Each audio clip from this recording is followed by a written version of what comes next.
Charlie and the Chocolate Factory, Chapter 23.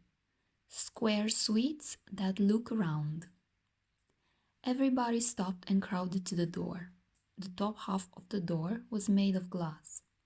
Grandpa Joe lifted Charlie up so that he could get a better view, and looking in, Charlie saw a long table, and on the table there were rows and rows of small white square-shaped sweets.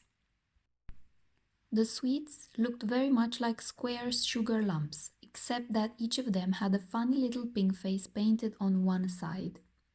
At the end of the table, a number of Oompa Loompas were busily painting more faces on more sweets. "There you are!" cried Mr. Wonka. "Square sweets that look round." "They don't look round to me," said Mike Teavee. "They look square," said Veruca Salt. "They look completely square." "But they are square," said Mr. Wonka. "I never said they weren't." "You said they were round," said Veruca Salt. "I never said anything of the sort," said Mr. Wonka. "I said they looked round." "But they don't look round," said Veruca Salt. "They look square." "They look round," insisted Mr. Wonka. "They most certainly do not look round," cried Veruca Salt. "Veruca, darling," said Mrs. Salt, "pay no attention to Mr. Wonka. He's lying to you." "My dear old fish," said Mr. Wonka, "go and boil your head." "How dare you speak to me like that?" shouted Mrs. Salt. "Oh, do shut up," said Mr. Wonka. "Now watch this." He took a key from his pocket and unlocked the door and flung it open. And suddenly, at the sound of the door opening, all the rows of little square sweets looked quickly round to see who was coming in. The tiny faces actually turned towards the door and stared at Mr. Wonka. "There you are!" he cried triumphantly. "They're looking round. There's no argument about it. They are square sweets that look round." "By golly, he's right," said Grandpa Joe. "Come on," said Mr. Wonka, starting off down the corridor again. "On we go. We mustn't dawdle."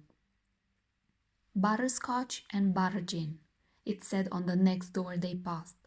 "Now that sounds a bit more interesting," said Mr. Salt, Veruca's father. "Glorious stuff," said Mr. Wonka. "The Oompa Loompas all adore it. It makes them tiddly. Listen, you can hear them in there now, whooping it up." Shrieks of laughter and snatches of singing could be heard coming through the closed door. "They're drunk as lords," said Mr. Wonka. "They're drinking butterscotch and soda. They like that best of all. Buttergin and tonic is also very popular. Follow me, please. We really mustn't keep stopping like this." He turned left. He turned right. They came to a long flight of stairs. Mr. Wonka slid down the banisters. The three children did the same.